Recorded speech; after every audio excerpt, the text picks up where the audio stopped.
रामायण काल के 5 ऐसे पात्र जो निर्दोष मारे गए। नंबर 1 पर आते हैं श्रवण कुमार।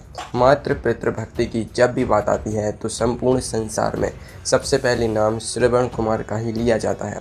श्रवण कुमार के माता पिता दृष्टिहीन थे, वे अत्यंत वृद्ध थे और इस विशाल संसार में उनके पुत्र के अलावा उनका कोई दूसरा सहारा नहीं था। श्रवण कुमार का केवल एक ही धर्म था, रात दिन अपने माता पिता की सेवा करना।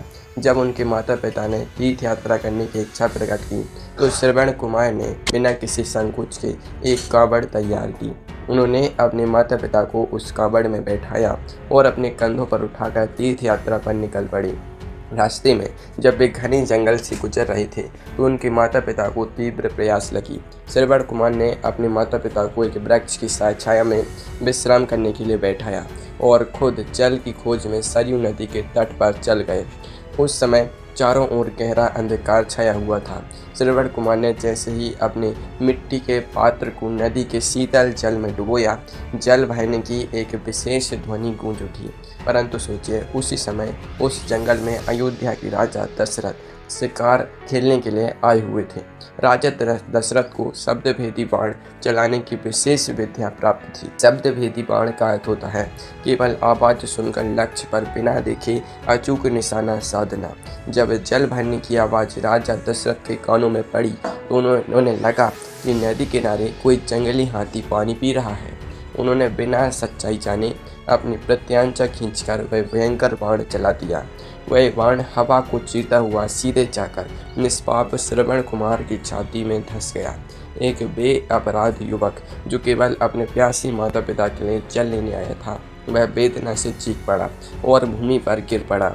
जब राजा दशरथ दौड़ते हुए वहां पहुंचे तो एक खून से लथपथ नवयुवक को देखकर उनके होश उड़ गए। जरा विचार कीजिए, श्रवण कुमार ने महते भी राजा दशरथ पर कोई क्रोध नहीं किया। उन्होंने केवल इतना कहा कि मेरे अंधे माता पिता प्यासे हैं, आप जाकर उन्हें जल पिला दीजिए। जिस बालक ने जीवन में कभी किसी का बुरा नहीं सोचा, उसे राजा दशरथ के एक अनजाने बाण का शिकार होना पड़ा। श्रवण कुमार का कोई अपराध नहीं था, वे पूरी तरह निर्दोष थे, परंतु काल के चक्र ने उनके जीवन का अंत कर दिया और उनके वियोग में उनके माता पिता ने भी तड़प तड़प कर अपने प्राण त्याग दिए। नंबर 2 पर आते हैं पक्षीराज जटायु। रामायण की गाथा में जब भी वीरता और धर्म की बात होती है तो पक्षीराज जटायु का नाम स्वर्ण अक्षरों में लिखा जाता है। जटायु अत्यंत वृद्ध हो चुके थे। वे दंडकारण्य के शांत वनों में अपना जीवन व्यतीत कर रहे थे।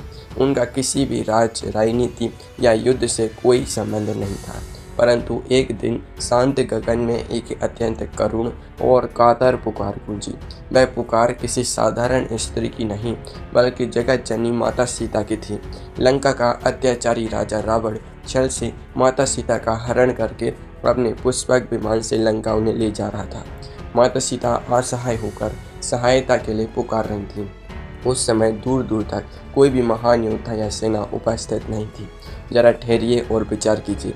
जटायु भली भांति जानते थे कि रावण कितना शक्तिशाली है। रावण के पास भांति भांति के दिव्य अस्त्र शस्त्र हैं और वे स्वयं जर्जर और वृद्ध हो चुके हैं। यदि वे रावण का मार्ग रोकेंगे तो उनकी मृत्यु निश्चित है। फिर भी उन्होंने अपने जीवन की तनिक भी चिंता नहीं की। जटायु के लिए एक असहाय नारी की रक्षा करना ही सबसे बड़ा धर्म था। जटायु ने निर्भय होकर आकाश में रावण के रथ का मार्ग रोक लिया। उन्होंने अपने तीखे पंचों और चोंच से रावण पर भीषण आक्रमण कर दिया। उन्होंने रावण के रथ को तोड़ दिया और उसके सारथी को मार गिराया। रावण अत्यंत क्रोधित हो गया। उसने अपनी भयंकर चंद्रहास तलवार निकाली और जटायु के दोनों पंख काट दिए। पंख कटते ही जटायु रक्त से लथपथ होकर पृथ्वी पर गिर पड़े। वे भूमि पर पड़े पड़े तड़पते रहे, परंतु उन्होंने अपने प्राण तब तक नहीं त्यागे जब तक भगवान श्री राम वहां नहीं पहुंच गए। जटायु ने श्री राम को पूरी बात बताई और उनके चरणों में अपने प्राण त्याग दिए। जटायु का क्या अपराध था? उन्होंने किसी का क्या बिगाड़ा था? वे पूरी तरह बेअपराध थे। उनका केवल एक ही अपराध था कि उन्होंने अधर्म के सामने घुटने टेकने से मना कर दिया और एक अबला नारी के सम्मान की रक्षा के लिए अपने प्राणों की बलि दे दी। नंबर 3 पर आते हैं वानर राज बाली। किष्किंधा के राजा बाली इतने परम पराक्रमी थे कि रावण जैसा राक्षस राज भी उनके नाम से कांपता था। बाली को ब्रह्मा जी से यह अद्भुत वरदान प्राप्त था कि जो भी योद्धा बाली के सामने आकर युद्ध करेगा, उसकी आदि शक्ति बाली के शरीर में प्रविष्ट हो जाएगी। इसी बल के कारण बाली को हराना किसी के लिए भी असंभव था। परंतु बाली का अंत किस प्रकार हुआ, वह रामायण की सबसे बड़ी चर्चा का विषय माना जाता है। बाली का अपने छोटे भाई सुग्रीव के साथ एक भयंकर भ्रम के कारण विवाद हो गया था। क्रोध में अंधे होकर बाली ने सुग्रीव को राज्य से निष्कासित कर दिया और उसकी पति रूमा को अपने पास रख लिया। जब श्री राम वनवास के दौरान सुग्रीव से मिले तो उन्होंने सुग्रीव को अपना राज्य और सम्मान वापस दिलाने का वचन दिया। परंतु जब बाली और सुग्रीव के बीच घमासान युद्ध हो रहा था, तब भगवान श्री राम ने बाली के सामने आकर युद्ध नहीं किया। श्री राम ने एक विशाल वृक्ष की ओट में छिपकर बाली पर अपना बाण चला दिया। वह बाण सीधे जाकर बाली की छाती में लगा और बाली महावृक्ष की भांति भूमि पर गिर पड़ा। जब बाली मृत्यु की शैया पर पड़ा अंतिम सांस ले रहा था, तो उसने श्री राम को देखकर एक बहुत ही गंभीर प्रश्न पूछा। बाली ने कहा कि हे राम, मैं तो केवल एक वानर हूँ जो वन में रहता है। मेरा आपसे कोई सीधा बैर नहीं था। ना तो मैंने आपकी अर्धांगिनी सीता का हरण किया और ना ही मैं आपकी सीमा में आया। फिर आपने मुझे छिपकर क्यों मारा? सोचिए, बाली का यह प्रश्न अत्यंत विचारणीय था। बाली के दृष्टिकोण से श्री राम ने के साथ उसके कोई व्यक्तिगत शत्रुता नहीं थी। उसने श्री राम का कभी कोई अहित नहीं किया था, फिर भी उसे छिपकर चलाए गए बाण का शिकार बनना पड़ा।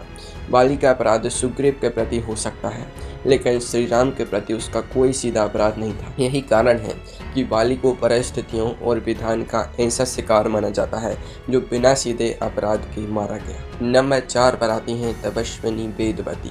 वेदवती रामायण की एक ऐसी पावन कथा है जिसे सुनकर हर किसी का हृदय करुणा से भर जाता है।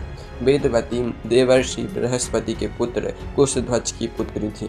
वे अत्यंत तेजस्विनी, परम रूपवती और वेद शास्त्रों की ज्ञाता थी। वेदवती के जीवन में केवल एक ही लक्ष्य था, साक्षात भगवान श्री हरि विष्णु को अपने पति के रूप में प्राप्त करना। अपने इस पावन संकल्प को पूरा करने के लिए वे घने जंगल में अकेले रहकर अत्यंत कठोर तपस्या कर रही थी। वे संसार में सभी सांसारिक सुखों और मोह माया का त्याग करके केवल प्रभु की साधना में लीन थी। परंतु एक दिन लंकापति रावण अपनी दिग्विजय यात्रा के दौरान उस शांत वन से गुजर रहा था। उसने सुंदर तपस्विनी वेदवती को देखा और उसका मन पाप और वासना से भर गया। रावण ने वेदवती के समीप जाकर उसके सामने विवाह का प्रस्ताव रखा। वेदवती ने अत्यंत शांति और मर्यादा के साथ रावण को अस्वीकार कर दिया और कहा कि वे अपना संपूर्ण जीवन और शरीर भगवान विष्णु को समर्पित कर चुकी हैं। परंतु रावण अपने बल और अधिकार के मद में पूरी तरह अंधा हो चुका था। उसने वेदवती की मर्यादा का तनिक भी ध्यान नहीं रखा और दुर्व्यवहार करते हुए उनके केस पकड़ लिए। जरा रुकिए और उस परम पवित्र देवी की मनोदशा को समझिए। वेदवती के लिए उनका तपोबल, उनका धर्म और उनकी पवित्रता ही उनका सर्वस्व थी। जब रावण जैसे दुष्ट ने उनके शरीर को स्पर्श किया तो वेदवती को लगा कि उनका शरीर अपवित्र हो गया है। उन्होंने तुरंत अपनी तपस्या के बल से अपने सामने अग्नि प्रकट कर दी। वेदवती ने रावण की ओर देखते हुए कहा कि तुमने अपने पापी हाथों से मेरे केस पकड़कर मुझे अपवित्र किया है, इसलिए मैं इस शरीर को अभी त्याग रही हूँ। परंतु याद रखना, मैं पुनः जन्म लूँगी और तुम्हारे तथा तुम्हारे संपूर्ण राक्षस कुल के विनाश का कारण बनूंगी। इतना कहकर वेदवती हंसते हंसते उस दहकती योगाग्नि में कूद गई और अपने प्राण त्याग दिए। वेदवती का क्या अपराध था? वे तो केवल एकांत में ईश्वर की आराधना कर रही थीं। उन्होंने किसी का कोई अहित नहीं किया था, परंतु रावण की काम वासना और अहंकार के कारण एक अत्यंत निष्पाप तपस्विनी को अपने प्राणों की बलि देनी पड़ी। वही वेदवती अगले जन्म में राजा जनक की पुत्री सीता के रूप में प्रकट हुई और रावण के विनाश का कारण बनी। नंबर 5 पर आती हैं सती सुलोचना। युद्ध जब भी होता है तो वह केवल विनाश और अश्रु लेकर आता है। युद्ध की इस भयंकर ज्वाला में कई बार वे लोग झुलस जाते हैं जिनका उस युद्ध से कोई लेना देना नहीं होता। रामायण के भयंकर संग्राम में ऐसी ही एक निर्दोष और बेअपराध पीड़िता थी सती सुलोचना। सुलोचना नागराज वासुकी की परम ज्ञानी पुत्री थी और रावण के सबसे शक्तिशाली पुत्र मेघनाद यानी इंद्रजित की धर्म पत्नी थी। सुलोचना अत्यंत शांत, विचारशील और पतिव्रता स्त्री थी। जब रावण ने माता सीता का छल से हरण किया था तो सुलोचना ने कभी भी अपने ससुर रावण के इस अधर्म का समर्थन नहीं किया था। वे मन ही मन जानती थीं कि श्री राम साक्षात नारायण हैं और सीता माता का हरण संपूर्ण लंका के विनाश का कारण बनेगा। परंतु जब युद्ध छिड़ गया तो अपने पति धर्म का पालन करते हुए उन्हें शांत रहना पड़ा।